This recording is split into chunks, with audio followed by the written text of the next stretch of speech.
Hello viewers, welcome back to my channel. Thumbnail আর title দেখে তো বুঝেই গেছেন আজকে আমি কোন বিষয়ের ভিডিও করছি। ভিডিওটি প্রথম থেকে শেষ পর্যন্ত মন দিয়ে দেখুন।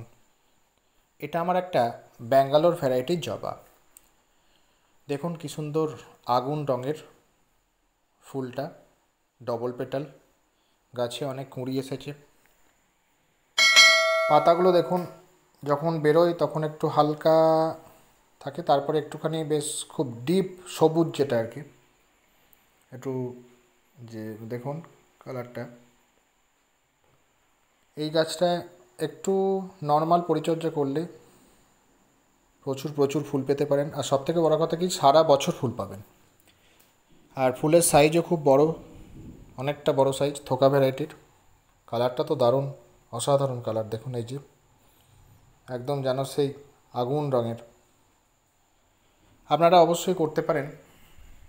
আপনারা এই দেখুন কালারটা দেখুন শুধু একবার, মানে দুর্ধর্ষ কালার, আর বড়, বেশ অনেকটা বড়। আপনারা অবশ্যই এই ব্যাঙ্গালোর ভ্যারাইটির এই যে ডবল পেটাল যে আগুন রঙের জবাটা অবশ্যই আপনারা যে লোকাল নার্সারি থেকে আপনারা নিতে পারেন। এটা আমাদের যে পূর্বস্থলী যে প্রতিমা নার্সারি, সেখান থেকেই আমি নিয়েছিলাম, যে অনন্তদের নার্সারি থেকে।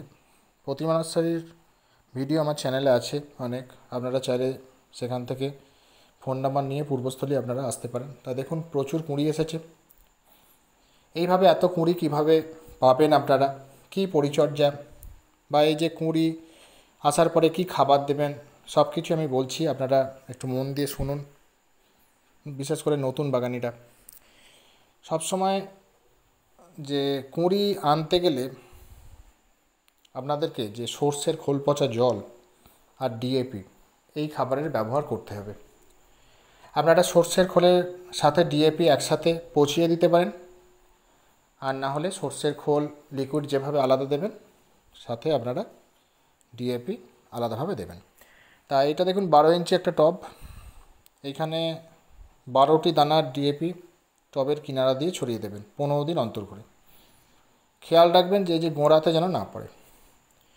এই গাছে খাবার দেয়া আছে, আমি জাস্ট মাটিটা খুঁড়ে দিচ্ছি, সার দেয়া আছে।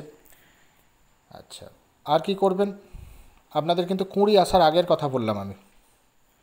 আর কি করবেন, মিশ্র জৈব সার, কাউডাং কম্পোস্ট, যেটা গোবর সার, অন্তত 1 বছরের পুরনো হওয়া দরকার। যদি না পান তাহলে ভার্মি কম্পোস্ট, যেটা হচ্ছে কেঁচো সার, যে কোনো একটা নেবেন 1 মুঠো। সাথে নেবেন 2 চামচ হাড় গুঁড়ো, 2 চামচ শিংকুচি, 2 চামচ রক্ত সার বা চামড়া সার, 2 চামচ কলার খোসার ডাস্ট। এই মিশ্র জৈব সার, সাথে 1 প্যাকেট কফি, যে কফি আমরা খাই, এইগুলো আপনারা মাসে 1 বার করে দেবেন। এই করতে করতে দেখবেন গাছে কুঁড়ি চলে আসবে। কুঁড়ি আসার পরে আপনারা কি খাবার দেবেন, কুঁড়ি আসা মানেই হচ্ছে গাছে ফসফরাস আর পটাশিয়ামের চাহিদা থাকে। পটাশিয়াম জৈবভাবে যে কলার খোসার যে ভিজে জল আর পেঁয়াজের খোসা ভিজে জল 7 দিন অন্তর দেবেন। আর ফসফরাস হচ্ছে হাড় গুঁড়ো ফসফরাস সে সোর্স, বা হাড় গুঁড়োর সাথে আপনারা কলার খোসার ডাস্ট গুঁড়ো যেটা আর কি, সেটা দিতে পারেন। সব মাসে 1 বার করেই দেবেন। আর যারা আর কি একটু রাসায়নিক ব্যবহার করবেন, তারা এই সময় যে এনপিকে 10-26-26 এটা ব্যবহার করতে পারে। এটা ব্যবহার করলে কি হবে, এখানে যে 10% নাইট্রোজেন আছে আর 26% করে আছে ফসফরাস আর পটাশিয়াম। এখন যেটা খুব দরকার কুঁড়ি আসার পর, বা যে ফুল যখন ফুটছে এই সময় চাহিদা থাকে, তাই এটা আপনারা 15 দিন অন্তর করে যে 10 থেকে 12 ইঞ্চি পটে 1/2 চামচ করে দিয়ে ছড়িয়ে দিতে পারেন মাটিতে। আগের দিন অবশ্যই মাটিটা ভিজিয়ে রাখবেন, এটা করতে পারেন। আর না হলে আপনারা 10-26-26 যেটা যে জলে ভিজিয়ে, সেই জলটা আপনারা ব্যবহার করতে পারেন। এই ধরুন 1 লিটার জলে 1/2 চামচ ভিজিয়ে দিলেন, সেখানে আরও 2 লিটার জল অ্যাড করে 1 গ্লাস করে টবে ব্যবহার করতে পারেন। এটা অবশ্যই আপনারা করুন, তাহলেই দেখবেন। তাহলে আমি কি বললাম নতুন বাগানিরা, প্রথমে যে কুঁড়ি আনার জন্য কি খাবার বললাম, আর কুঁড়ি আসার পরে কী খাবার বললাম, এটা আপনারা অবশ্যই খেয়াল রাখুন। আর প্রুনিং করতে হয় গাছে, গাছে যে প্রচুর ব্রাঞ্চ আনার জন্য, প্রচুর কুঁড়ি আনানোর জন্য আমাদের যেটা প্রুনিং করতে হয়, মানে যেটা হচ্ছে শাখা কাটাই ছাঁটাই করতে হয়। ভালো গ্রোথ আনানোর জন্য যে পিজিআর স্প্রে করতে হয়, মিরাকুলান 15 ফোঁটা 1 লিটার জলে গুলে ভালো করে ঝাঁকিয়ে স্প্রে করতে হয়। মিরাকুলান আপনারা অন্তত মাসে একবার করে স্প্রে করবেন, তাহলে গাছে গ্রোথ খুব ভালো হবে। এটা অবশ্যই আপনারা করবেন। আর দেখুন সানলাইট, জবা গাছে সানলাইট ছাড়া হয় না, মানে এত সুন্দর যে কালার, এই যে কালার, এত সুন্দর কালার আপনারা কিন্তু পাবেন না মানে যে সানলাইট ছাড়া। অতএব সূর্যালোক আপনাকে পর্যাপ্ত পরিমাণে এই গাছে দিতেই হবে, অন্তত 6 থেকে 7 ঘন্টা অবশ্যই সূর্যালোকে দিতে হবে। আচ্ছা, জল, এরা ময়েশ্চার পছন্দ করে, কিন্তু এরম নয় যে টবের মাটি সবসময় যে চপচপে করে ভিজিয়ে রাখছেন, তখন কিন্তু যে রুট ড্যামেজ হয়ে রুট পচে গাছ কিন্তু মারাও যেতে পারে। সেই জন্যে আপনাদের টবের মাটিতে যখনই গাছ করবেন আপনারা কিন্তু অন্তত যে ওয়েল ড্রেনেজ সয়েল, যে অতিরিক্ত জল যাতে ড্রেনেজ সিস্টেমের যে হোল দিয়ে বেরিয়ে যায়, টবের ড্রেনেজ সিস্টেমটা খুব ভালো রাখতে হবে, অবশ্যই এটা খেয়াল রাখতে হবে।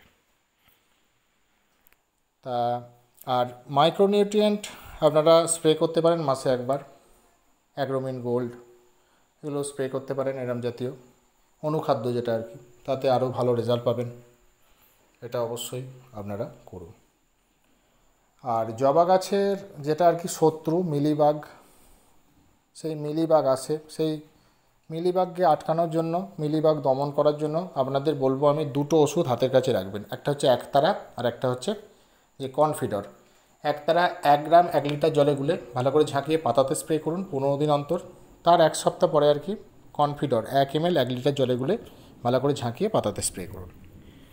তাহলে দেখবেন আপনাদের বাগানে গাছে, মানে বিশেষ করে এই যে জবা গাছে মিলিবাগের আক্রমণ হবে না। এটা অবশ্যই আপনারা প্রয়োগ করুন। আর গাছের পাতা সবসময় সবুজ, সতেজ, চকচকে রাখতে, গাছ যাতে ভেতর থেকে শক্তিশালী রাখতে গাছকে অবশ্যই আপনারা যে ম্যাগনেসিয়াম সালফেট বা এপসাম সল্টের ব্যবহার করুন। 2 গ্রাম 1 লিটার জলে গুলে ভালো করে ঝাঁকিয়ে পাতাতে স্প্রে করুন মাসে একবার। আর মাটিতেও 1/2 চামচ ছড়িয়ে জল দিয়ে দিন, তাহলে দেখবেন খুব ভালো রেজাল্ট পাবেন।